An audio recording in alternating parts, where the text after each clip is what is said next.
The rain pounded against the windows of the Indianapolis Sky Center as Caitlin Clark finished another grueling 3-hour practice session.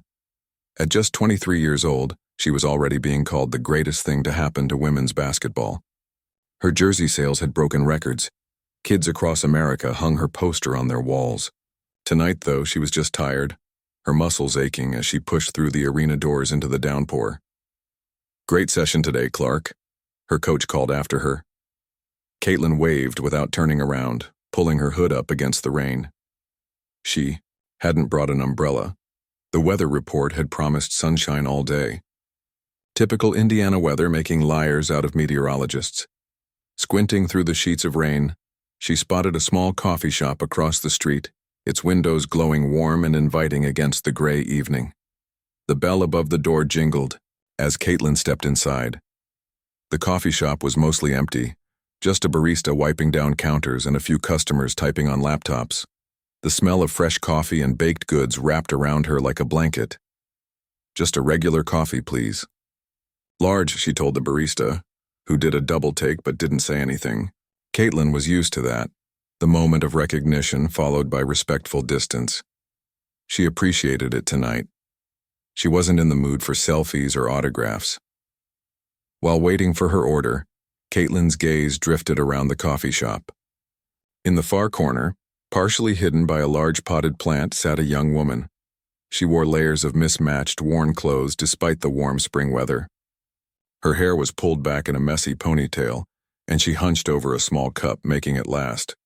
There was something about her profile that tugged at Caitlin's memory. The woman must have felt Caitlin's eyes on her, because she looked up suddenly. Their eyes locked across the room, and Caitlin felt her heart skip a beat. Those eyes. She knew those eyes. "Morgan?" Caitlin whispered, too quietly for anyone to hear. Morgan Taylor, her best friend from ages 7 to 14, the girl who had taught her how to braid hair, who had stayed up all night with her at their first sleepover because Caitlin was homesick. The same Morgan who had been the first person to tell Caitlin she could be a basketball star someday, back when they were shooting hoops on the cracked driveway of Caitlin's parents' house in Iowa. Morgan's eyes widened with recognition, then immediately dropped to the table. She shifted in her seat, pulling her oversized jacket tighter around herself as if trying to disappear. "Your coffee, ma'am," the barista called. Caitlin grabbed her cup without looking, her eyes still fixed on her childhood friend. She hadn't seen Morgan since 8th grade, when the Taylors had moved away suddenly after Morgan's dad got a new job in Minnesota. They had promised to stay in touch, but as often happens with childhood friendships, their communication had gradually faded away. Taking a deep breath, Caitlin walked across the coffee shop. Morgan kept her head down, pretending to be deeply interested in her nearly empty cup. "Morgan? Morgan Taylor?" Caitlin stopped at the edge of the table. "It's me, Caitlin." Morgan looked up, her face a mixture of emotions: embarrassment, shame, and something like fear. Up close, Caitlin could see how thin she was, how dark the circles under her eyes had become. "Hey, Caitlin," Morgan said softly, her voice raspy. "Long time no see." "What are you doing in Indianapolis?" Caitlin asked, sliding into the chair across from her. "Can I get you another coffee, or something to eat?" Morgan hesitated, pride battling hunger in her eyes. "I'm good," she said, but her gaze lingered on the pastry case by the counter. "I'm getting us both something," Caitlin decided, standing up again. "Don't go anywhere, okay? We should catch up." When she returned with 2 blueberry muffins and a fresh coffee for Morgan, Caitlin noticed how Morgan's hands trembled slightly as she reached for the food. "So," Caitlin said, trying to keep her tone casual, "how long have you been in Indy?" Morgan took a careful bite of muffin, chewing slowly as if savoring every crumb. "About 6 months," she finally answered. "Are you working nearby? Living around here?" Caitlin asked. A shadow crossed Morgan's face. She looked away out the rain-streaked window. "Not exactly." Something in her tone made Caitlin's stomach tighten. She remembered the layered clothes, the hunger in Morgan's eyes. "Morgan," she said gently, "are you okay? I mean, really okay?" The question hung between them for a long moment. Then Morgan's shoulders slumped, the fight going out of her. "No," she whispered. "I'm not okay. I haven't been okay for a while now." The words tumbled out then. How after moving to Minnesota, Morgan's mom had gotten sick. Cancer. The medical bills piled up. Her dad took extra shifts working himself to exhaustion. Then the company downsized and he lost his job. The house went next. Her mom died during her first year of college, and her dad, he just gave up after that. He started drinking, Morgan said, her voice flat. "I dropped out to take care of him, but he died anyway. Liver failure. That was last year." "Morgan, I'm so sorry," Caitlin said, reaching across to touch her friend's hand. Morgan flinched slightly but didn't pull away. "I tried to get back on my feet," Morgan continued. "Came to Indianapolis because I heard there were good job opportunities, but without a degree, without references, and apartments want first and last month's rent, security deposits. I stayed in shelters until they ran out of space." "So you're homeless," Morgan finished for her, looking Caitlin in the eye with a flash of her old defiance. "Yes. Currently residing at wherever I can find a safe spot. Tonight was going to be the bus station probably." The barista approached their table. "Sorry folks, we're closing in 5 minutes." Caitlin looked at her watch, surprised to see it was already 9 p.m. Outside, the rain continued to fall, heavier now, drumming against the windows. "Where will you go?" Caitlin asked, knowing the answer but needing to hear it. Morgan shrugged, gathering her few belongings, a worn backpack, a water bottle. "I'll figure something out, I always do." She stood up, attempting a smile that didn't reach her eyes. "It was really good to see you, Kate. You look great. I always knew you'd make it big." Caitlin stood too, her mind racing. "Morgan, wait, it's pouring out there. I've been through worse." "No," Caitlin said firmly, making a decision. "You're coming home with me tonight." Morgan's eyes widened. "Caitlin, no, I can't. I don't need charity." "It's not charity. It's what friends do," Caitlin insisted. "One night, a hot shower, a real bed, please." The rain lashed against the windows. The barista jingled her keys impatiently. "Just for tonight," Morgan finally said, her voice barely audible over the storm. Neither of them knew it yet, but that rainy night in the coffee shop was about to change both their lives forever. Caitlin's car was parked in the underground garage beneath the arena. As they walked through the rain to reach it, Morgan kept her head down, her shoulders hunched forward. "It's not much farther," Caitlin said, trying to fill the awkward silence between them. Morgan nodded but didn't speak. When they reached the sleek black SUV, she hesitated before getting in, looking at the leather seats with concern. "I'm pretty wet," she said quietly. "I don't want to ruin your car." Caitlin unlocked the doors with a beep. "It's just a car," she said. "Please get in before we both catch pneumonia." The interior smelled new and expensive. Morgan sat stiffly, her hands folded in her lap, trying to take up as little space as possible. Caitlin turned the heat on full blast, hoping to drive away the chill that seemed to have settled into both of them. "My apartment's about 15 minutes from here," she explained as she pulled out of the garage.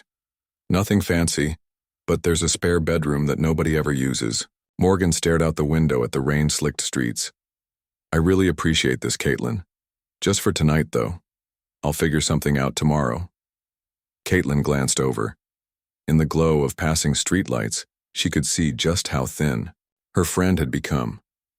Morgan's cheekbones stood out sharply and her collarbone was visible above the stretched-out neck of her sweater. "When was the last time you ate something proper?" Caitlin asked. Morgan shrugged. "Define proper." "Hot, fresh, more than just coffee and a muffin." There was a long pause. "Tuesday, maybe? Some church volunteers brought sandwiches to the park." "It was Friday night." Caitlin tightened her grip on the steering wheel. "I can make us dinner," she offered. "Or we could order something." "You don't have to." "I want to," Caitlin cut in. "Honestly, I'd be getting something for myself anyway." More silence filled the car. Caitlin turned on the radio, letting soft music fill the space between them. By the time they pulled into the parking garage beneath her apartment building, Morgan's eyes were drooping with exhaustion. "Home sweet home," Caitlin announced as she opened the door to her apartment on the 12th floor. She watched Morgan take it all in. The floor-to-ceiling windows overlooking the city, the open-concept kitchen, with granite countertops, the living room with its enormous TV and comfortable-looking furniture. It wasn't extravagant by celebrity standards, but compared to where Morgan had been sleeping, it might as well have been a palace. "You can put your bag down anywhere," Caitlin said. "Let me show you the guest room and bathroom. You probably want a shower, right?" Morgan followed her down the hallway, still moving as if she might break something just by being there. The guest room was simple but comfortable, with a queen-sized bed, clean white linens, and a small desk. "Bathroom's through that door," Caitlin pointed. "Clean towels in the cabinet, use whatever you need, shampoo, soap, whatever." Morgan stood in the middle of the room, looking lost. "Caitlin, this is too much. I can't." "Yes, you can," Caitlin said firmly. "Listen, I'm going to find you some clean clothes while you shower. Then we'll eat, okay?" Morgan nodded, tears suddenly welling in her eyes. She blinked them away quickly. "Okay." Caitlin heard the shower turn on as she rummaged through her drawers. She found some sweatpants with a drawstring waist, a soft t-shirt, thick socks, and a hoodie. All of it would be too big for Morgan now, but it would be clean and warm. She left the clothes on the bed and went to the kitchen. There wasn't much. In the fridge, Caitlin ate most of her meals at the training facility or at restaurants. But she found eggs, cheese, some vegetables that weren't too old, and bread. An omelet and toast would have to do. By the time Morgan emerged from the guest room, hair damp and swimming in Caitlin's clothes, the smell of cooking food filled the apartment. She looked years younger with the dirt and exhaustion washed away, but the haunted look in her eyes remained. "Smells amazing," Morgan said, hovering at the edge of the kitchen. "Nothing special, just breakfast for dinner. Sit, it's almost ready." Morgan perched on one of the bar stools at the counter. When Caitlin set the plate in front of her, a fluffy omelet, buttered toast, and a glass of orange juice, Morgan stared at it for a long moment. "Thank you," she whispered. Caitlin pretended not to watch as Morgan took her first bite, closing her eyes as if savoring the most delicious meal of her life. She ate slowly, methodically, as people do when they've known real hunger, making each bite last, uncertain when the next meal might come. After dinner, they moved to the living room. The rain continued to beat against the windows, creating a cozy backdrop to the awkward silence that had fallen between them again. There were so many questions Caitlin wanted to ask, so many years to catch up on, but she didn't know where to start. "Can't sleep?" Caitlin asked hours later, finding Morgan sitting alone on the balcony despite the chilly night air. Morgan shook her head. "Too used to staying awake, I guess. Safer that way when you're out there." Caitlin sat in the chair. Beside her, the city twinkled below them, millions of lights in the darkness. "Do you want to talk about it?" she asked softly. "How you ended up here?" For a long time, Morgan was quiet. Then the words came, hesitant at first, then flowing like a dam had, broken. "I was in my second year of nursing school when Mom got sick," she said. "Pancreatic cancer. By the time they caught it, it was everywhere. Dad's insurance wasn't great, and the bills, they just kept coming. We sold everything we could. I took a semester off to help. One semester turned into two." She paused, watching the city lights. "After Mom died, Dad just fell apart. Started drinking. Lost his job. I quit school completely to work full-time, but it wasn't enough. When Dad died last year, liver failure, I was already behind on rent. No family left, no savings, a half-finished degree that wasn't doing me any good." Her voice grew softer. "You know what's crazy? Even now, I still think about finishing. Becoming a nurse. Helping people like I couldn't help my parents. Stupid dream, right?" "It's not stupid," Caitlin said. "Not at all." They talked until Morgan's eyes grew heavy, her words slurring with exhaustion. Caitlin helped her to the couch, where she fell, asleep almost instantly.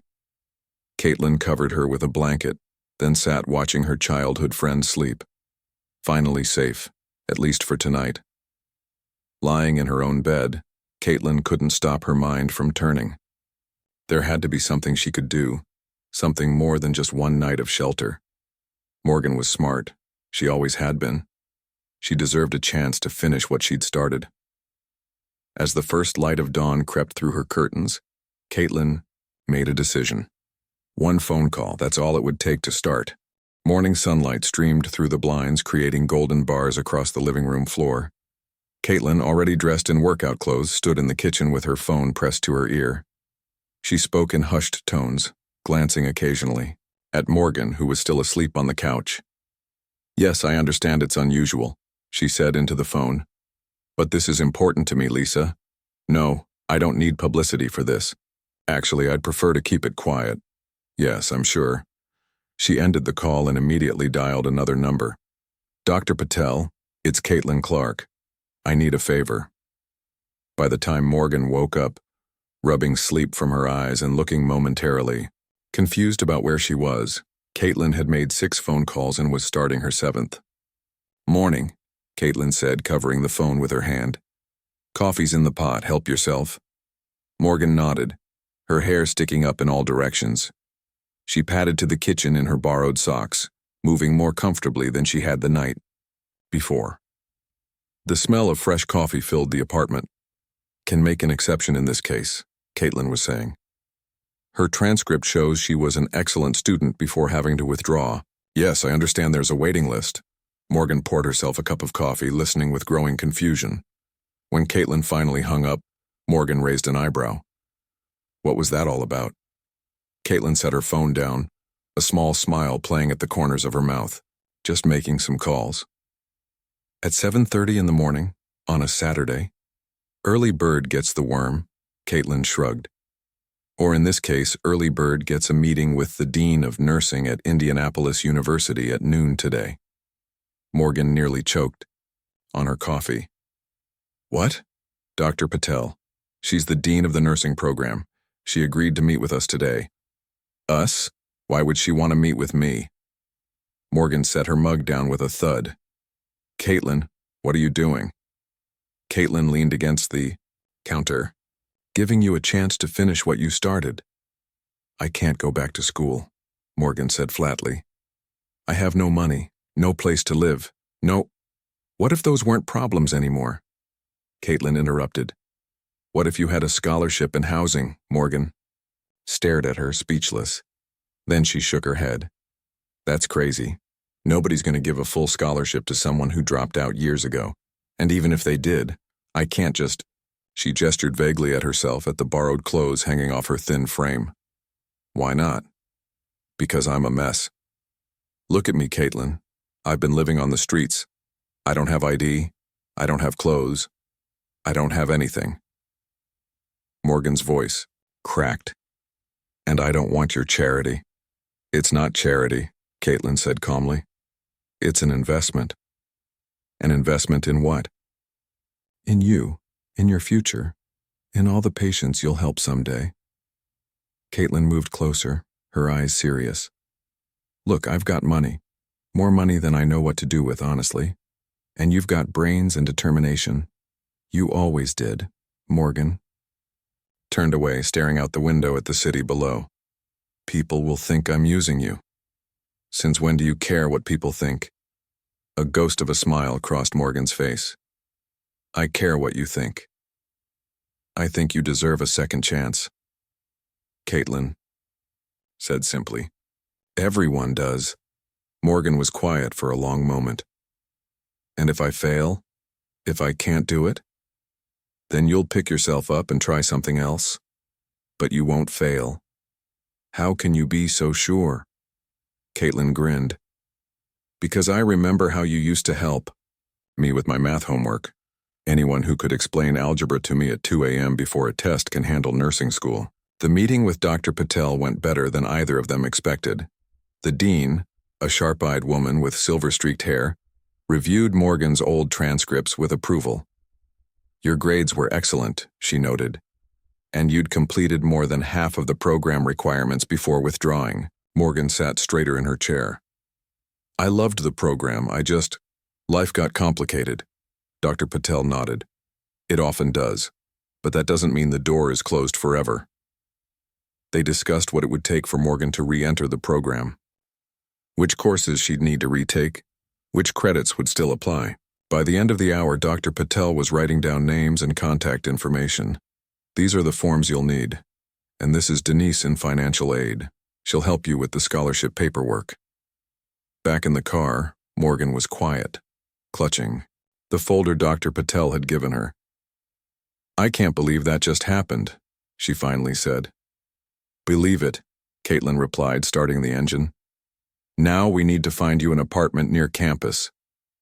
Caitlin, already on it. I called a realtor friend this morning. She's meeting us at 2 p.m. to show us 3 places within walking distance of the nursing building. Morgan shook her head in disbelief. You did all this in one morning? What can I say? I'm efficient. You're crazy. Maybe a little. Caitlin grinned. Now before we look at apartments, we need to get you some clothes. And probably a laptop. The rest of the day passed in a blur for Morgan. They shopped for essentials, clothes, shoes, toiletries. Caitlin insisted on a laptop, textbooks, and a proper backpack. With each purchase, Morgan's protests grew weaker. By the time they toured the 3rd apartment, a small but sunny 1-bedroom with a view of a tree-lined street, she had fallen silent. This one, Caitlin said decisively. It's perfect. The realtor nodded, pulling out paperwork. We can do a 1-year lease, security deposit plus first month's rent. I'll cover a year up front, Caitlin said, taking out her checkbook. Later, as they carried shopping bags up to the new apartment, Morgan finally found her voice again. I don't understand why you're doing all this, she said quietly. We haven't seen each other in years. You don't owe me anything. Caitlin set down the bag she was carrying. You remember that time in 6th grade when Jenny and her friends made fun of me for being too tall and gangly, said I looked like a giraffe on skates during gym class? Morgan nodded slowly. They were jerks. And you told them that giraffes were majestic and amazing, and someday my height would make me special. Caitlin smiled at the memory. You were the only one who ever made me feel like being different was a good thing. That was a lifetime ago, Morgan whispered. Maybe, but I never forgot it. Caitlin looked around at the small apartment, now filling, with bags, the beginnings of a new life. So let me do this. Not because I owe you, but because I can. Because I want to. Morgan took a deep breath, her eyes glistening with unshed tears.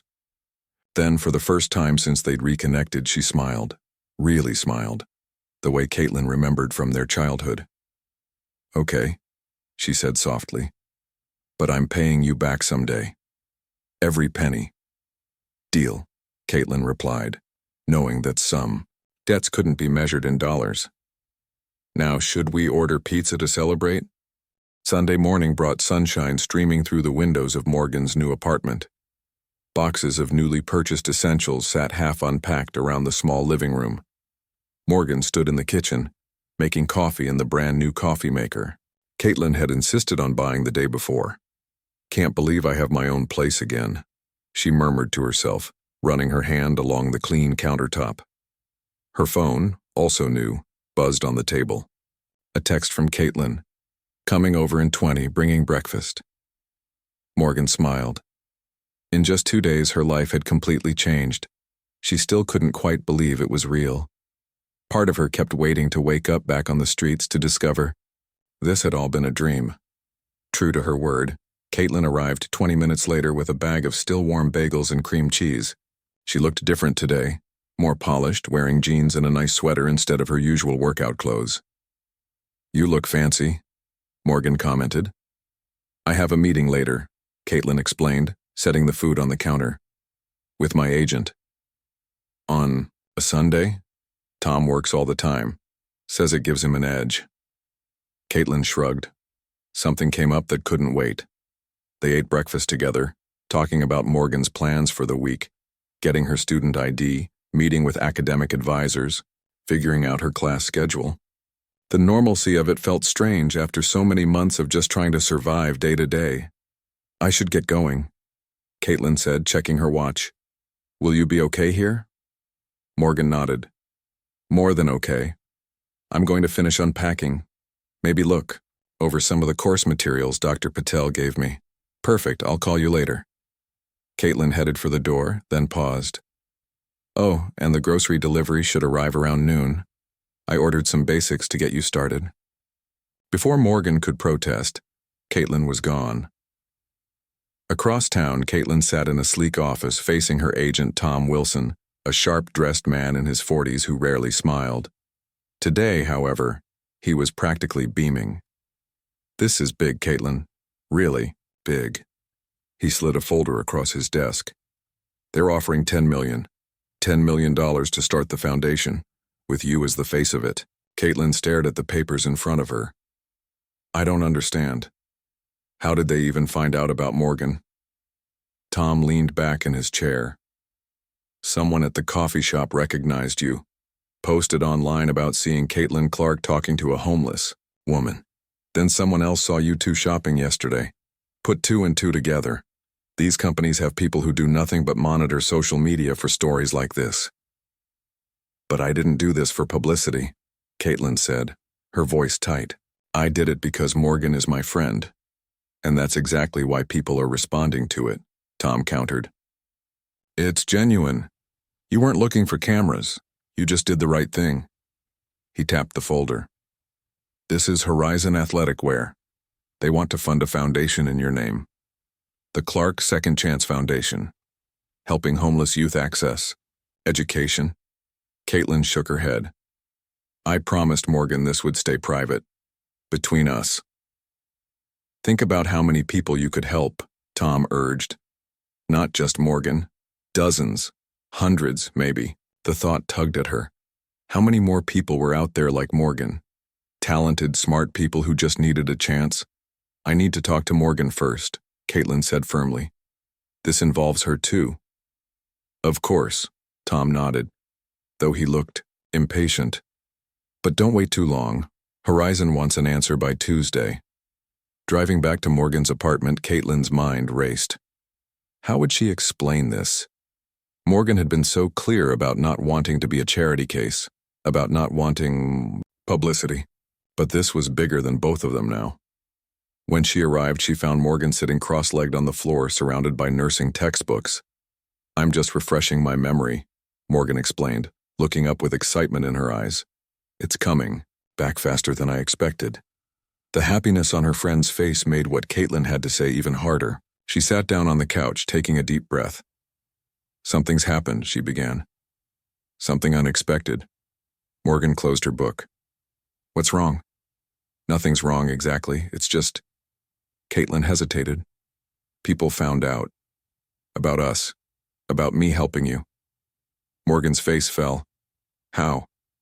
"Social media. Someone recognized us at the coffee shop, then again while we were shopping. It's turned into this whole story online." "Great," Morgan muttered. "So now everyone knows I was homeless. That's just perfect." "There's more," Caitlin continued. "A company called Horizon Athletic Wear contacted my agent. They want to start a foundation in my name, the Clark Second Chance Foundation, to help homeless youth get education." Morgan stared at her. "A foundation like a charity?" Caitlin nodded. "They're offering $10 million in initial funding." $10 million, Morgan whispered, her eyes wide. That's insane." "I know, and I told Tom, my agent, that I needed to talk to you first, because I promised this would stay private between us. And if you're not comfortable with this, I'll turn it down." Morgan was quiet for a long moment, her fingers tracing the edges of her textbook. "How many people could it help?" she finally asked. "Dozens at first. Maybe hundreds eventually. People like me, who just need a chance. Exactly like you." Morgan stood up, walking to the window. Outside, the sun was setting, painting the sky in shades of orange and pink. She watched a group of students walking by, laughing together, backpacks slung over their shoulders. Normal life. The kind of life she'd lost and was now getting back. "Keep thinking about the people I met," she said softly. "Living on the streets, there was this kid, couldn't have been more than 19. Brilliant with computers. He'd lost his mom, had nowhere to go. Or this woman, in her 30s. She used to be a teacher until mental health issues and medical bills took everything." Morgan turned back to face Caitlin. "They deserve chances, too." Caitlin watched her, waiting. "I was embarrassed," Morgan admitted. "The idea of people knowing I was homeless, it felt shameful. But maybe it shouldn't be. Maybe it happened for a reason." "So what are you saying?" Caitlin asked carefully. Morgan took a deep breath. "I'm saying yes. If my story can help others, then it's worth it. The embarrassment, the publicity, all of it." Her eyes filled with unexpected tears. "It's worth it if it means no one else has to sleep in a bus station in the rain." Caitlin stood, crossing the room to hug her friend. "Are you sure?" Morgan nodded against her shoulder. "I'm sure, but I have one condition." "Anything. I want to help run it. Once I finish my degree, I want to be part of finding the people who need help, making sure they get real, practical support." She pulled back, wiping her eyes. "Not just money, but someone who believes in them." "Like I believed in you," Caitlin said softly. "Like you believed in me," Morgan agreed. As the sky darkened outside, they sat together on the floor among the textbooks, planning not just Morgan's future now, but a future where many others might get their second chances too. 6 months flew by in a whirlwind of activity. Spring turned to summer and summer faded into fall. The trees along the Indianapolis streets were painted in shades of red and gold as Caitlin stepped out of her car in front of the Grand Hotel, downtown. Tonight was the inaugural gala for the Clark Second Chance Foundation. 6 months of planning, meetings, and hard work had led to this moment. Caitlin smoothed down her dark blue dress, slightly nervous despite being used to much larger crowds on the basketball court. "This is different," she had told her mom on the phone earlier. "On the court, I know exactly what I'm doing." Inside the hotel ballroom, everything looked perfect. Round tables with white tablecloths and centerpieces of autumn flowers.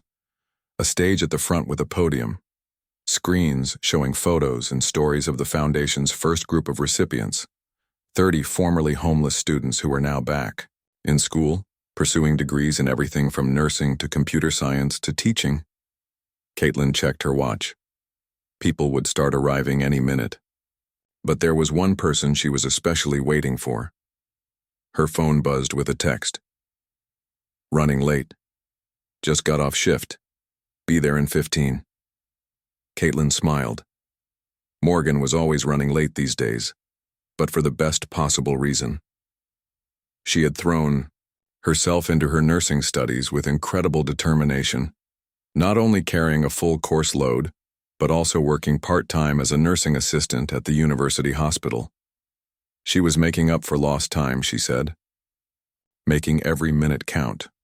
The ballroom began filling with people, donors, city officials, representatives from Horizon Athletic Wear, the first students receiving help from the foundation. Caitlin shook hands, posed for photos, answered questions. But her eyes kept drifting to the door. Finally, Morgan rushed in, still wearing her light blue scrubs from her hospital shift, her hair pulled back in a messy ponytail. She looked flustered but happy, so different from the hollow-eyed woman Caitlin had found in that coffee shop half a year ago.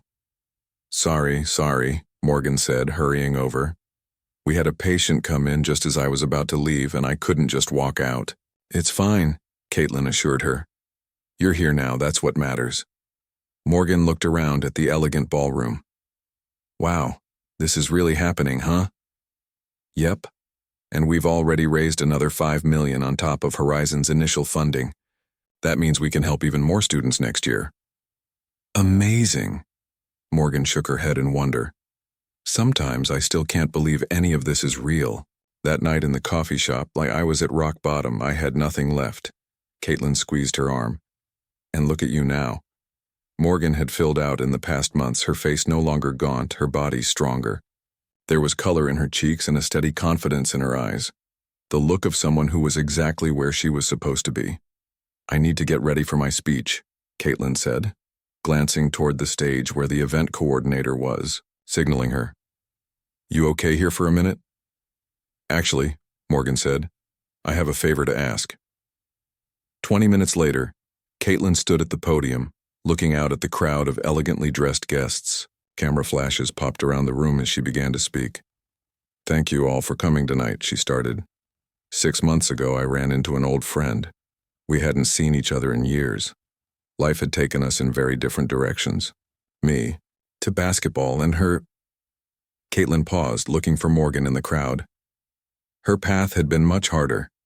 She told the story of their reunion, the rainy night, the coffee shop, the moment of recognition. She talked about learning what had happened to Morgan's family, about the series of tragedies that had left her homeless despite her intelligence and determination. "That night changed both our lives," Caitlin continued. "But this foundation isn't about what I did.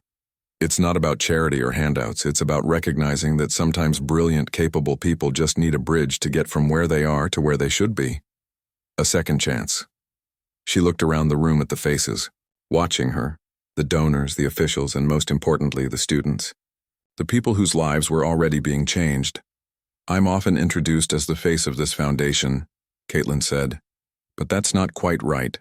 The true face, the true heart of the Clark Second Chance Foundation isn't me." She stepped back from the podium and gestured to the side of the stage. "The real hero of this story isn't the person with their name on the foundation. It's the person who had the courage to accept help and then turn around to help others. Ladies and gentlemen, I'd like to introduce Morgan Taylor, nursing student and the first recipient of a Second Chance scholarship." Morgan walked onto the stage, no longer in her scrubs, but in a simple black dress she'd kept hidden in her bag. She looked nervous but determined as she approached the microphone. Her hands trembled slightly as she adjusted it. "6 months ago," she began, her voice soft at first, then growing stronger, "I was living on the streets of Indianapolis.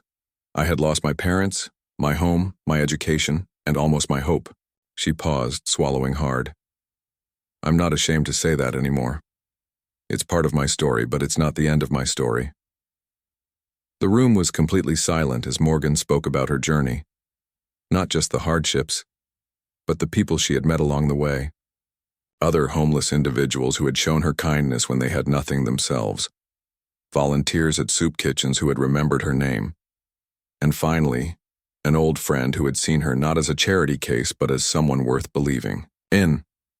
"What I've learned," Morgan said, looking directly at the students seated at the front tables, "is that your lowest point doesn't define you.